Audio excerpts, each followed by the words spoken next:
Congratulations on not only being the oldest Oscar male winner, but also the winner,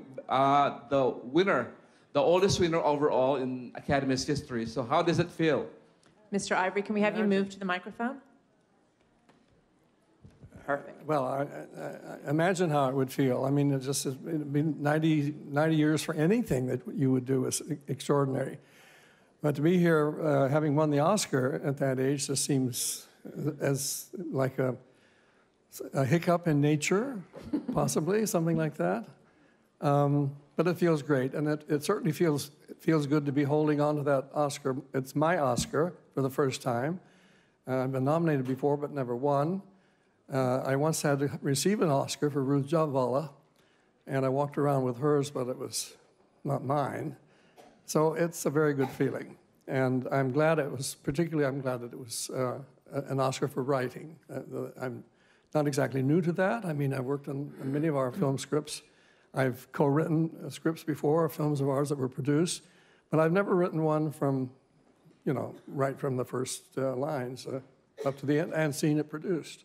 You say thank you to Luca Guadagnino, and I'm wondering, what was in that book that made you feel like you wanted to adapt this particular book, and what was it like working with Luca Guadagnino? Well, the first interest for me was the fact that the film was going to be made in Italy, because Italy is a country that I love, and as you know, I made A Room with a View there, and I've also worked in other films there. I loved the idea of going to Italy and making a film. And and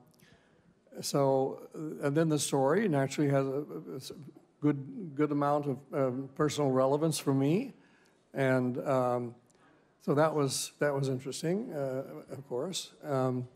But it just generally was a project that I liked, and I liked the people that were involved in it.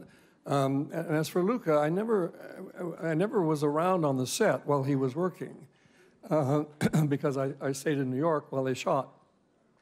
But we had many meetings about what we were going to do, or what I wanted to do in many cases. I mean, there were certain things, big things I wanted to do with the novel. I wanted to cut off the ending of it and drop a chunk of it later on and all this sort of thing.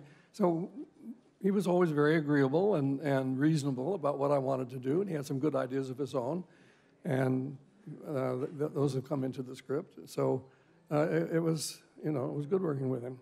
And good being in Crema, where he lives, in that part of Italy, which I don't know too well. It's fairly near Milan. This is obviously such a specific LGBTQ story, but there's a sort of universality to it, too. I think everyone can kind of see themselves in it a little bit. And what do you think makes the love story so universal? And how do you think everyone is able to connect to it so powerfully?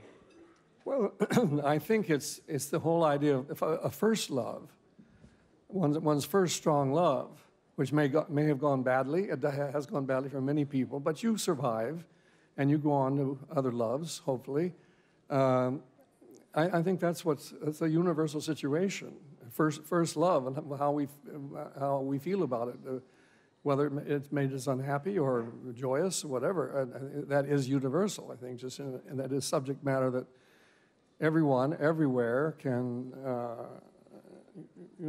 identify with. People keep talking about your age. Was it fun to write from that young man's first love point of view? It's a while since you had first love.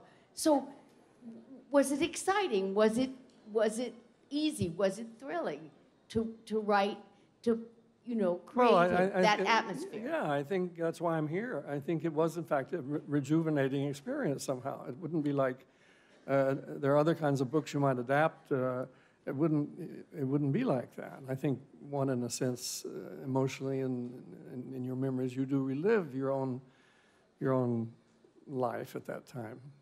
Late teenage. I think about it I still think about it all the time. I don't have to be writing a script to think about when I was a teenager.